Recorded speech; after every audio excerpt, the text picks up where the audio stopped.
pull us apart. Yeah. God is our source of unity. My goodness. Thank you. You're the right people to take us through this topic and straight back to the point. Thank you very, very much for sharing that icebreaker. And it's exciting that we know you now at that level. So our topic, like you already know, is cultivating commitment and unity amidst life's demands. So with work, technology, and daily responsibilities pulling families in different directions, what does commitment and unity look like in today's world? I think that couples have to be intentional in order to thrive and stay committed to the institution of marriage and family. You have to put in the time and you have to put in the work. You cannot just sit and expect things to work out. So you have to be intentional, have a strategy, follow up. Sometimes commitment to the family institution is going to come at a cost. Yeah, but when you put in the work, it's possible to do this thing. Yeah, okay. Yes. So you mentioned commitment and unity. And unity. What does it look like in today? So there is this chaos that when we say me and Erone are united, it is very easy to think like we only have one mind.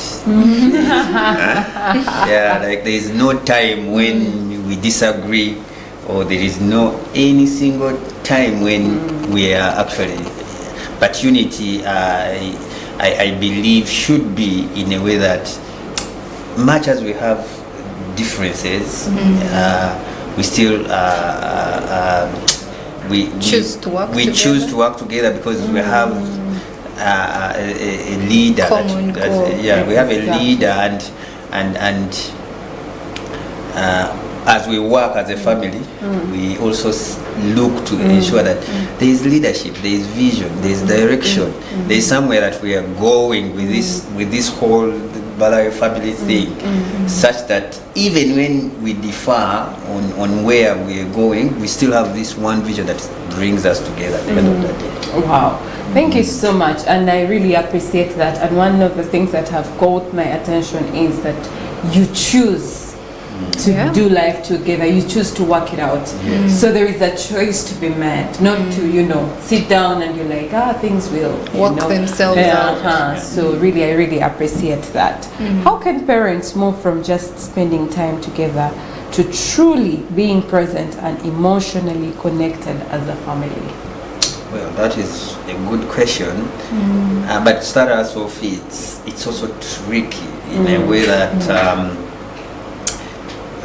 the same parent that who is supposed to make time, supposed to be intentional, who's supposed to do all these many things, is required to actually go out there and look for the money.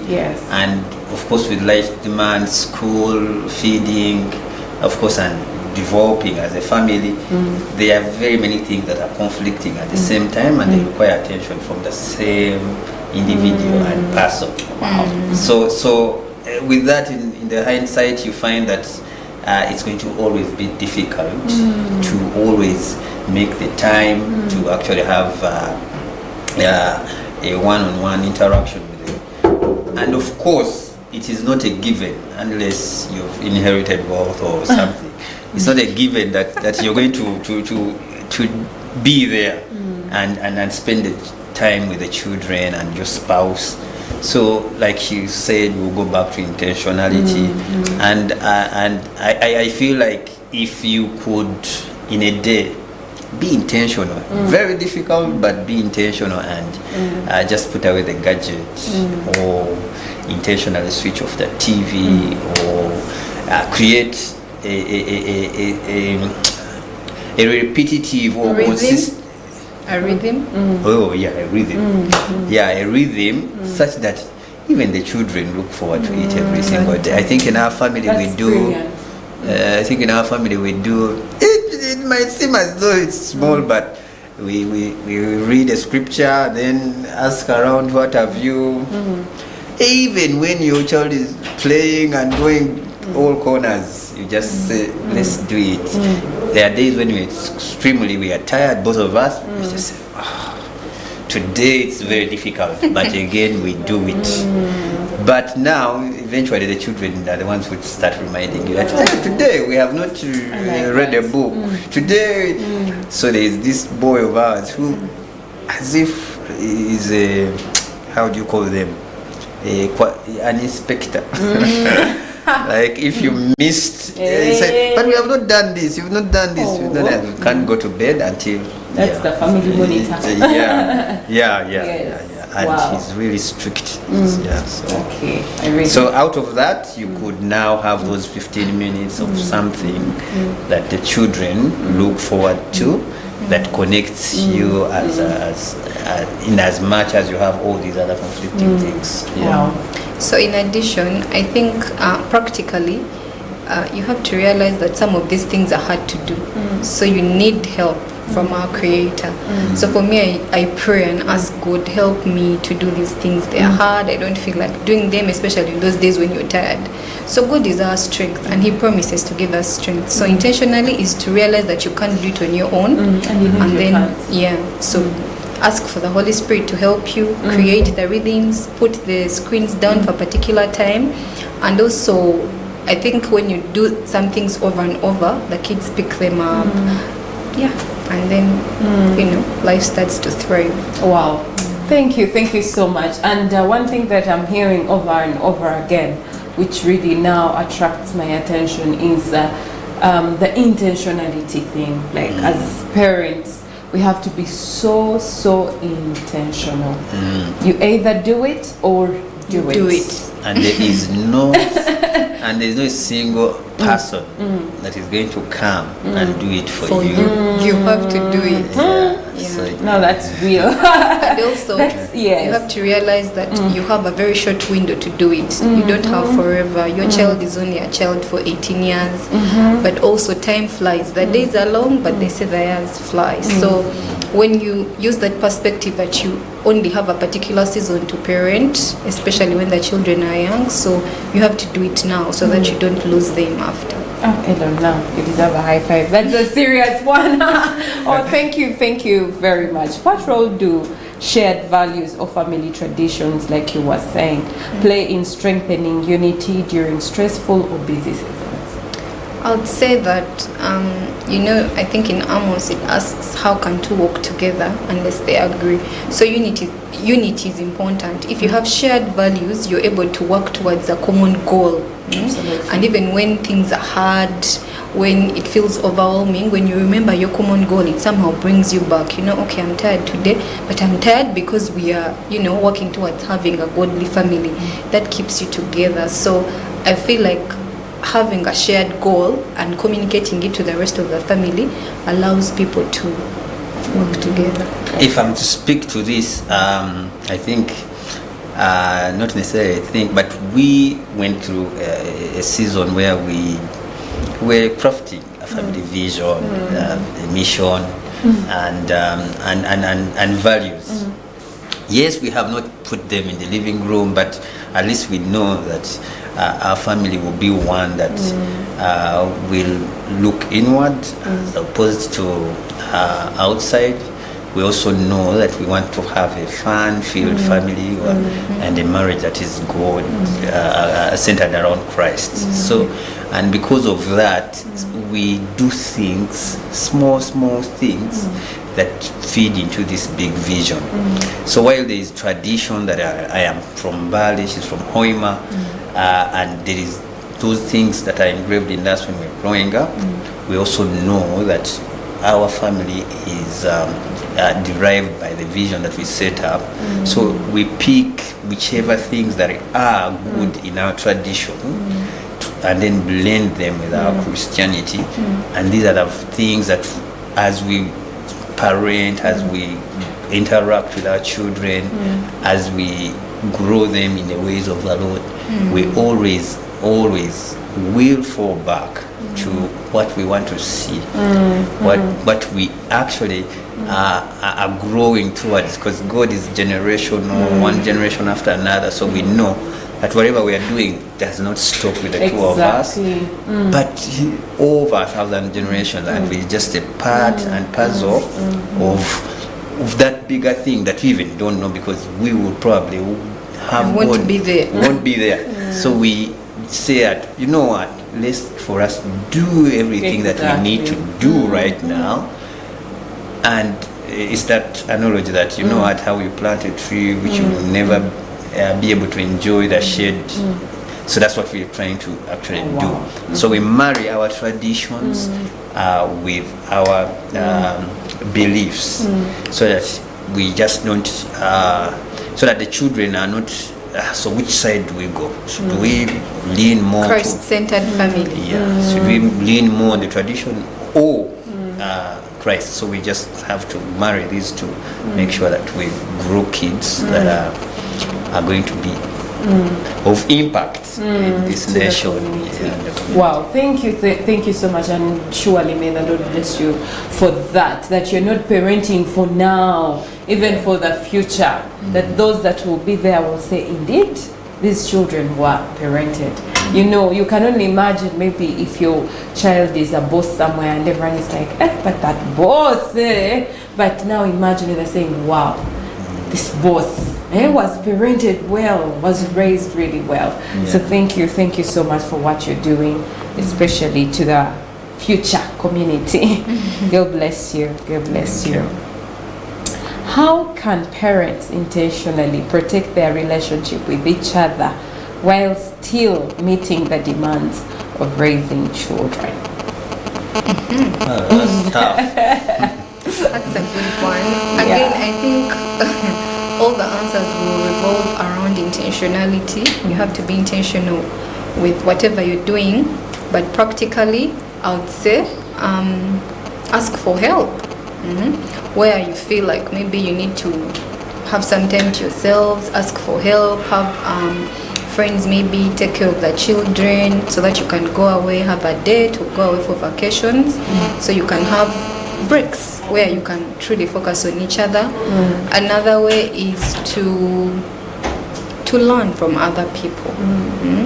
Most in the African setting, most of us have not come from very, very healthy families. Our families, you know, are married with dysfunction. So in order to have a healthy marriage, you have to be committed to learning from other maybe couples that have been married for longer. Ask them, how have you done this? How have you thrived? And so having that open mind to learn from other people, to know how to thrive, will enable you to focus on yourselves as a couple.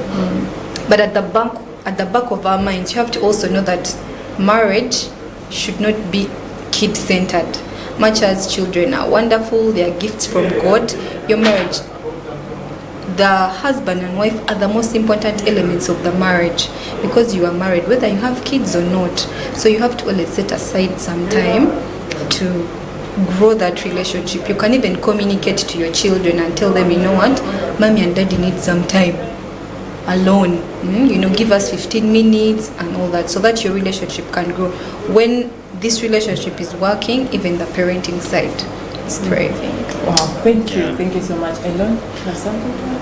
Okay, so for me, to maybe supplement on what she has said, I have seen that if you plan also, you have to plan. You have to intentionally. So for us, I think over the years we have intentionally said that every anniversary we have to go away, or if there is we belong to a marriage cell, so we intentionally put in our calendars time to go away from the children, just so that we can connect with each other. Secondly, we also know that raising children can be draining, like really draining. And if the parents are not intentional, they are going to reach a place where they resent, they even hate the marriage, because they all their best has been pulled out of they are giving it all, and they are not renewing it, so they are getting agitated all the time. So it is out of that if you do not create time, if you do not pause and ask each other, but how are you doing? If for some reason there is no day I say, but take a break, let me deal with them, and so that they can just have a breather, because there's a certain age when it is just crazy. And then of course there is this knowledge that I keep telling her that it started like a joke, but we say that people overthink. So if I don't pause from my phone and just pay attention, so I just at some point you have to just say, no, these are things, or this is what, just put the thing away and focus on the person, because this is a thing, whether you do what, or sometimes I'm reminded, both of us on phones, and I said, but what? So you are connecting with other people, yet I am close. So you just have to be self-alert, pinch yourself, so that you be present with one another. Self-alert is the word, and I really appreciate that. And maybe I can begin with you. There is something that you mentioned that I got interest in. When you mentioned that you should look up to the people that have walked ahead of us, especially in marriage. But now we are in a time where you find maybe on social media, in news and everywhere, everyone is giving bad example about marriage. Marriage is this, marriage is that, and that is exactly what maybe the young couples are feeding on. The negative energy about marriage. How can you commit forever? Stuff like that. So what's your advice, especially in this time such as this?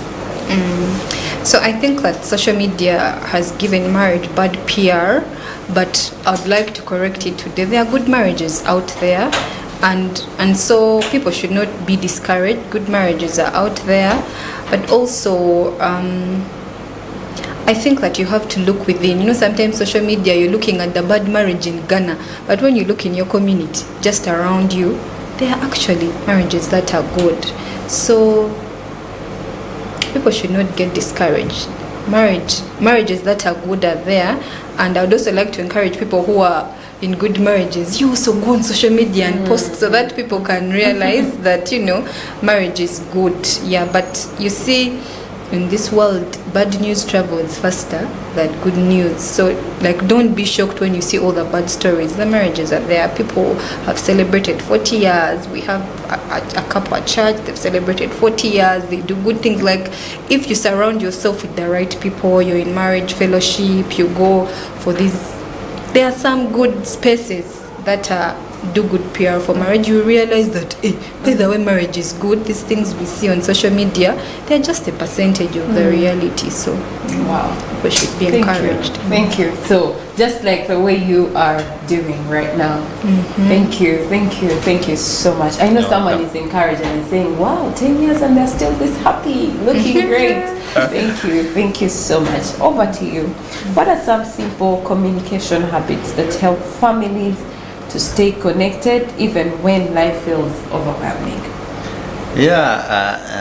Thank you for that question. I think I believe that every family, every person in their life will experience a certain season when they are either very excited or they are actually really low. Very low. And sometimes this season they happen way more often than not. So considering also that we're in Uganda, and sometimes the news does not help because there are all these bad news of corruption and the likes. So we intentionally, we as a family intentionally don't pay for normal pay TV. So so we because of that we are intentional on what protecting. We're protective of what someone should watch. So there's I think there's an app called what's his name? I forget. the app. Right Now Media. Oh, it's called Right Now Media as Christian content. So it's told on the TV. If a child wants to watch, they're not going to go to YouTube. They're going to go in a space which we know, wherever they navigate, whatever is there is good content for them. That's one way. We just make sure that what they are watching is, we know exactly what they're watching, what time. Yeah, but also we involve them. For example, if it is a season and we are not doing well financially, we will tell them that, you know what, in this season, probably you're not going to have cornflakes or whatever, because this is what is happening. But we also want to spur in them faith, and so we tell them that if there's something that you feel you want, you pray. Pray to God, Pray the to provider. God. But when even then they pray, I'm not going to be the go and act to God. So maybe someone will bring whatever was on their desire, and they will say, oh, we prayed the other day, and something actually happened. Yeah, so it is also understanding that there are amongst them who understand, amongst your children. So when you say they have actually picked it, even when for you think that have they really understood. So and also during seasons when maybe she's not well or I'm not well, she will clearly tell the children that, you know what, your dad is not well, they will not make noise. So that it is clear, it's not inferred or assumed that maybe that is not doing well. So it's a clear communication that, you know what, this is the season, this is what we're doing, so that it's not left there to interpretation. It is clear, communicated, such that, and usually we want to communicate with the firstborn so that whatever he does, the other people will follow. Yeah, so you ensure that you actually tell them in the simplest language possible, such that it can be trickling down, basing on how the first one acts, the other ones will also act. I also think that another communication habit that can be of good use is listening. Sometimes as parents, you're just churning out instructions and all, but it's good to listen to the children and hear what they are saying, how they are feeling, and then act. And then also negotiating. If maybe you've set a rule and a child is appealing, it's okay to listen. When you listen, you can negotiate and compromise so that you can understand each other. Wow. Thank you so much. As I see, our time is running real quick, but maybe we can answer this before we go off for a break. How can families stay united when facing crisis such as financial strain, health challenges, or major transitions? We want you to really go deep on that, because yeah. I think for me the first answer will always be to pray. As a family that believes in God, when you're going through a hard season, God is going to be your solution. You go to Him and ask Him for help in that season to give you strength. I mean, if you're sick, you're praying for healing, you're asking for strength to support the person who is sick, you're asking Him for guidance. What do we do about this situation? And also really just getting hope. There's something about praying, you're renewed, you're hopeful that God, who is sovereign, is going to solve that situation. And even just the act of praying together, there's a way you realize that, you know what, I don't have much that I can do in this situation, so the best thing I can do is to trust the one who is in control. So yeah, praying together about it, then having open conversations about the situation. Sometimes in our African families, we like to keep quiet. People just hear information in the corridors. But if you can sit down as a family and talk and say, you know what, we are going through this, you try to be as transparent as possible to the family members, of course, giving age-appropriate information, and then you communicate like expectations. You try to lay strategies and say, okay, if for example mommy is sick, how are we going to proceed? How are we going to support her? Do you have to pick up any roles? Something like that, so that the family can work together. Remember, now this open communication makes everyone realize, you know what, I have to play a role. And then when they do it, you're working together and you're united. You know how you realize, mommy needs me, daddy needs us in this situation. Somehow there's some sense of unity and you're able to go through that situation. There are some hard times where even if you pray, God is not going to take away that situation, but you just have to go through it. And so if you rely on God, be as transparent as possible to all the family members and take it a day at a time, you can still work out those hard seasons. Wow. Thank you so much. That is really helpful. So for me to add, I'll add it from the fact that sometimes it's always been noted that the husband, the provider, and sometimes when you're going through a hard situation, you sometimes will find yourself mounting pressure, on yourself up to the extent of getting panic attacks and the like. So in such seasons, like she said, even the husband needs to know that while society or even some scripture has said my major role is to provide.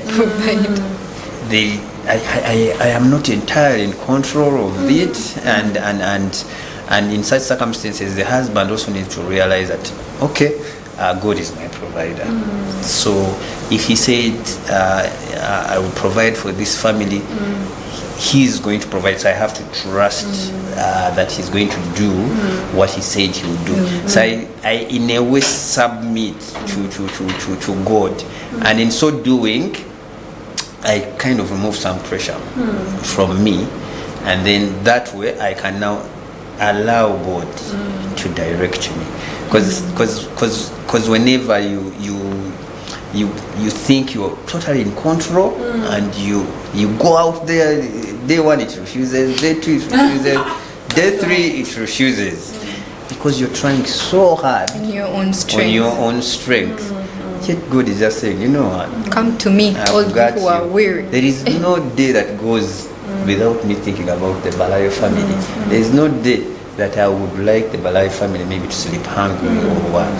But now, when you're full of yourself and all you're doing is focused on you, then now that's when you feel you have panic attacks, you have all these things, because whatever control that you have, you feel like it has been taken away from you, and you can't imagine. And to some men, they are weak and they'll say, I would rather go. Than have my family go through this.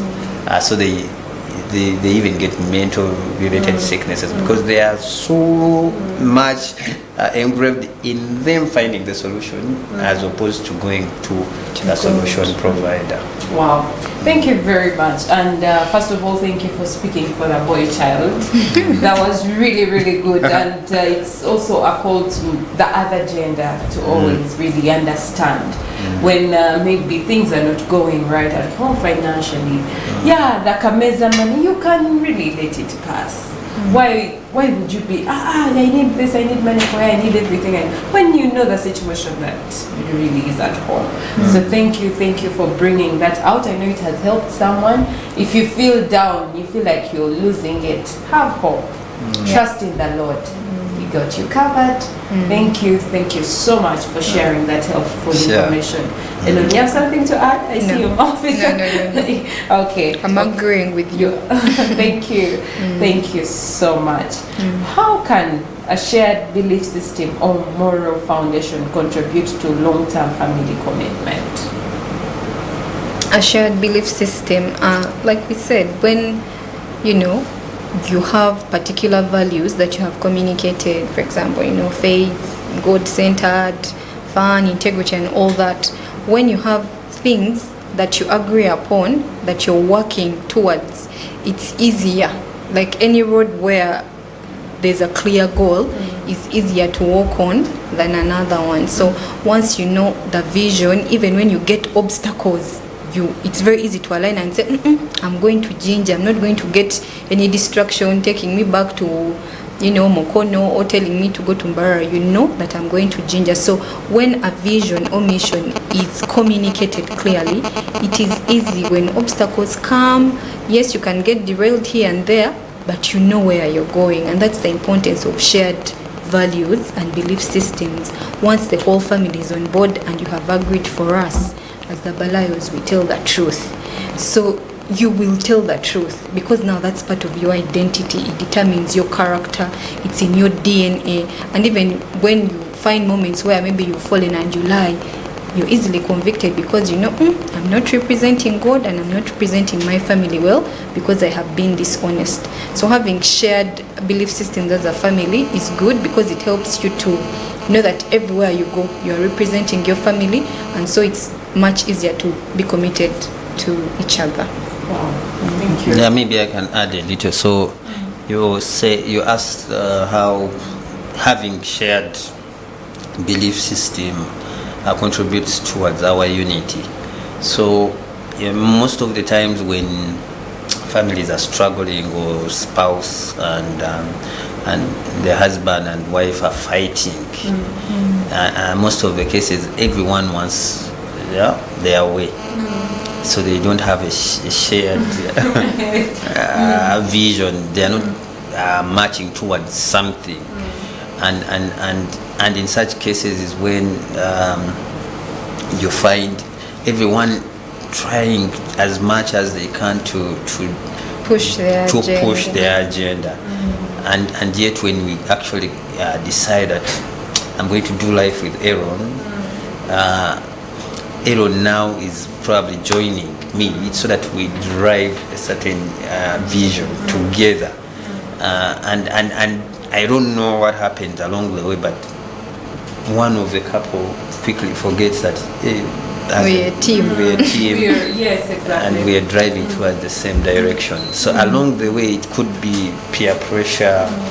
Maybe in the workplace, I've found certain people and they are lying to you, or they are leading in a certain way, or over time.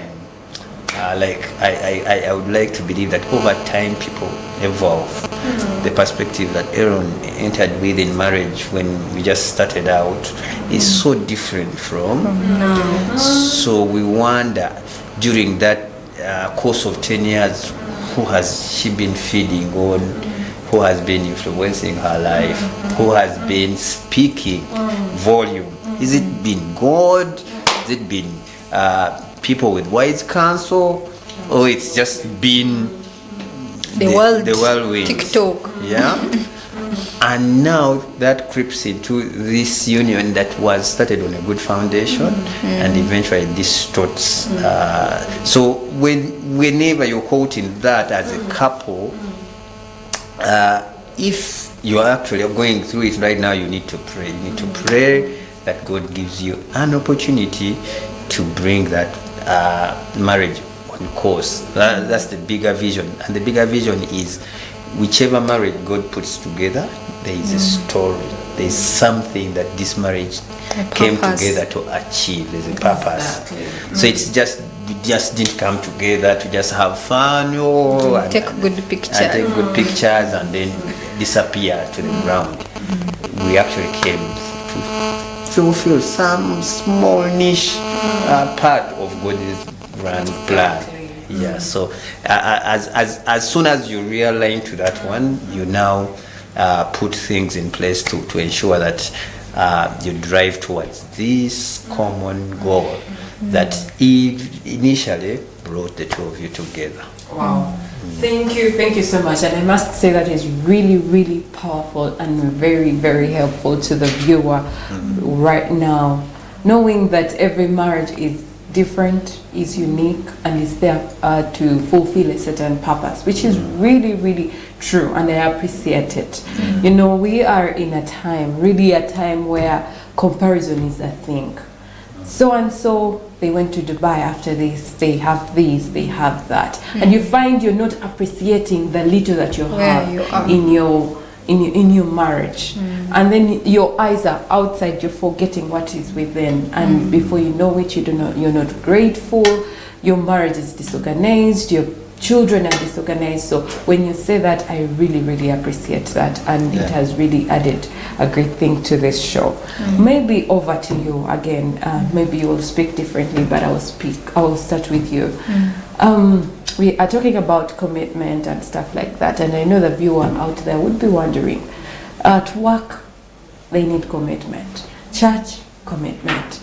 My family, commitment. My husband, the circle, everywhere, commitment. How are you able to balance all that?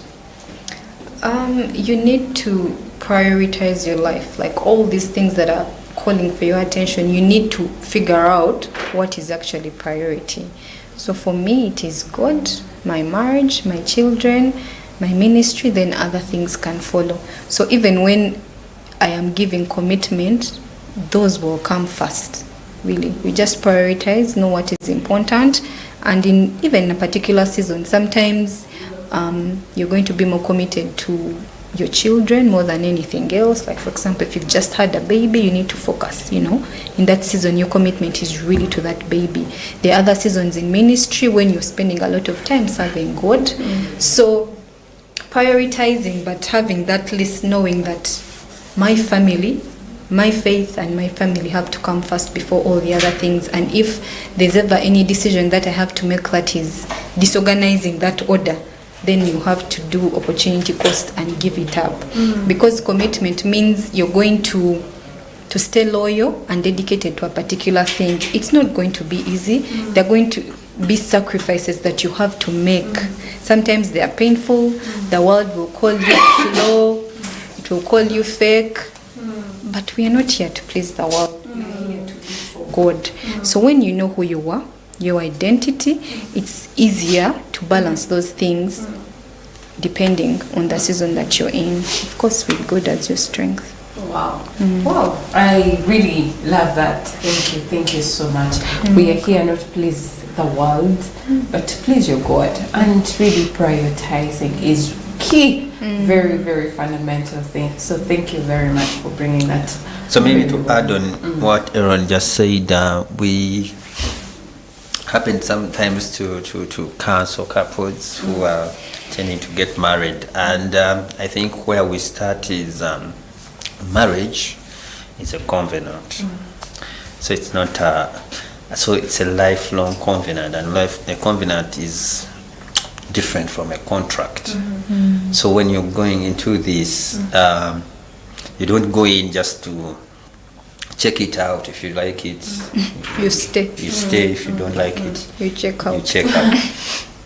So we encourage, because it's a covenant, it's lifelong, so it's kind of geared towards being committed. And because you're committed, you're going to do everything that it takes to make it work. Yeah, so I just wanted to bring it out that as a marriage is a commitment, but it's lifelong. So whatever temperature you're feeling at whatever point in time, you need to be reminded. Remind yourself that you know what, I set out for forever thing. Yeah. So what can I do? So what can I do?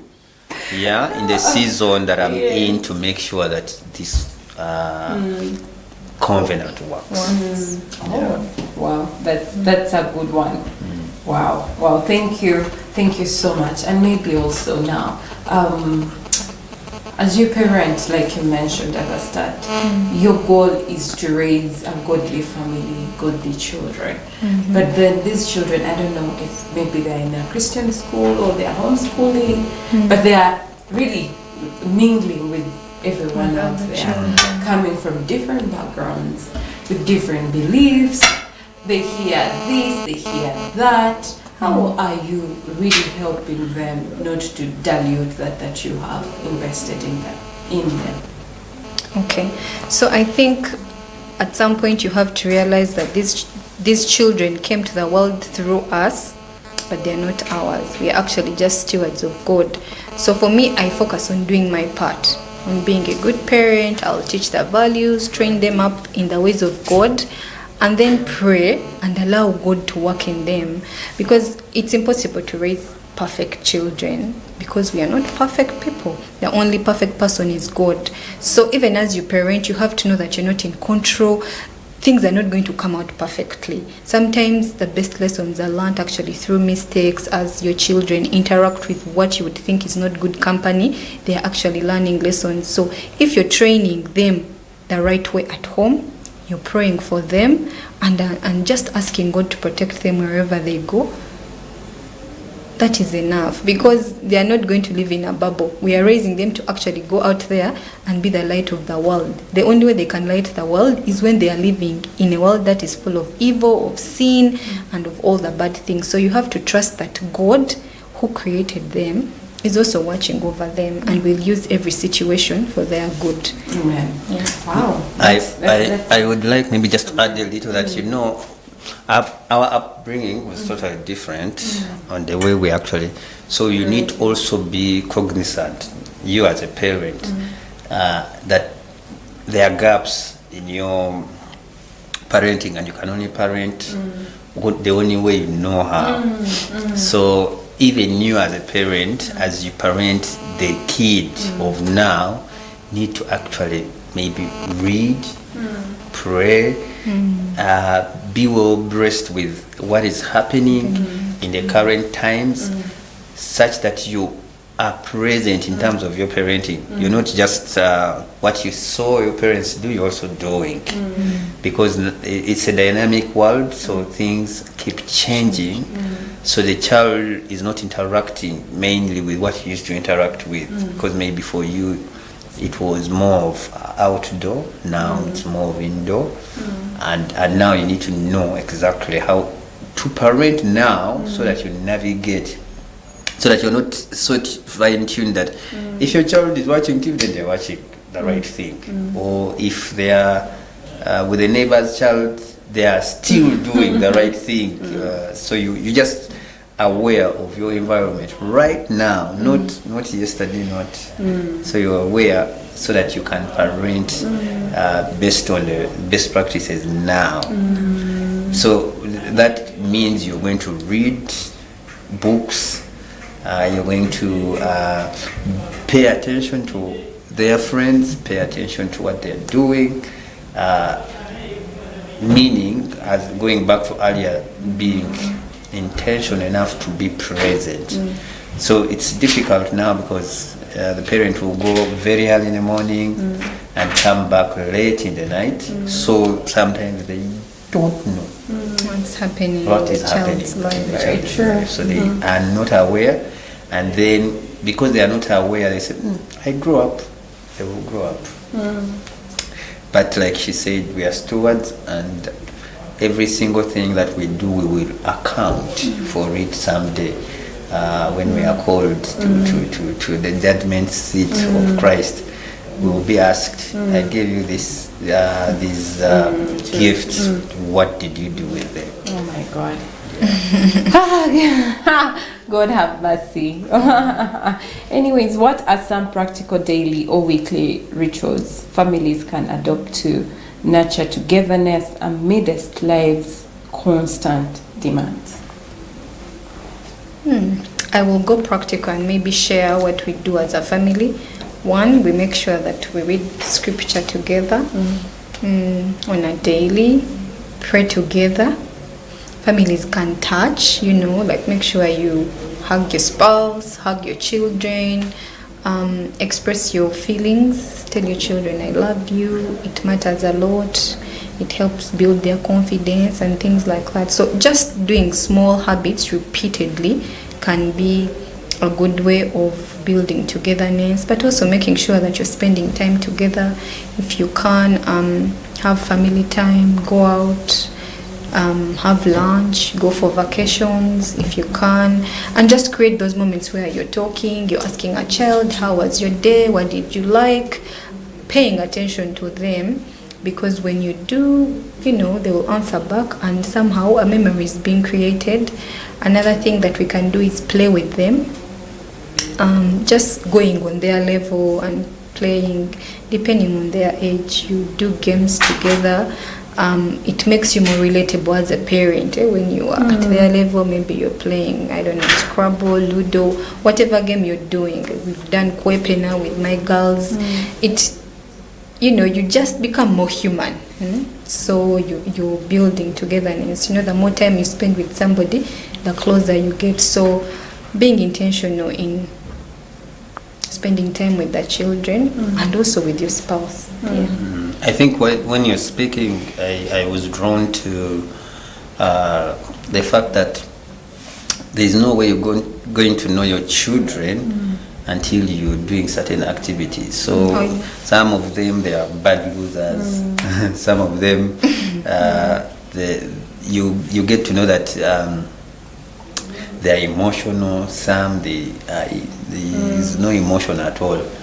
And the earlier that you know your children and how they react to certain things, the better it is for you to tailor or when you're communicating, you know, this one is like this, and that can only happen in an environment that is not pressured. For example, if your child is jumpy, for example, if you're not aware that they are jumpy at home, when you go to church and they are all over, you will be feeling uncomfortable. You will want to control. If someone also says, but take care, control your child, you will start feeling small. But if you are aware, even when someone says, comes to you at church and says, but your child is all over, for you will not bother. You say, leave him. He's in the stage of exploring. Let him explore. And now it will not agitate you. So, but all that comes from the fact that you actually spend time, you play with them. The other way you do is we challenge the children. For example, for me, I can come and just challenge everyone. Go right. Whoever finishes, I'll give money. So like money becomes a motivator, and then they will. So there's also a reading culture. I think we just started it. I don't know, maybe a couple of years back, reading for them a book until they were able to pick themselves up and they start reading on their own. So there's things that you're going to actually continuously do. Introduce, like I said, when you read the book, when you listen to a podcast or interact with peers, you get to learn that, there's something that they're doing that is, I think I can try out in my family as well, so that you're not only closed out to doing things that are limited to your knowledge. Wow, thank you so much. Unfortunately, our time is really spent. Just say goodbye and then we close the show. Okay, thank you viewers for watching. I hope that you have picked something that you're going to implement in your family and keep God at the center of it all. Amen. Thank you very much for having us here today, and we pray that as we discussed and shared, that you pick something today that you're going to put in practice either tonight or tomorrow. Thank you again for watching us. Until next time. Wow, thank you so much for really sparing time to come here, and may the Lord bless you and bless your family and your children. Lovely viewer, thank you so much for keeping in touch of Uganda Family TV, and thank you for loving me, the world's favorite host. I'll see you again next Thursday, same time, same place, but definitely with a different couple. God bless you. It is a very, very good night.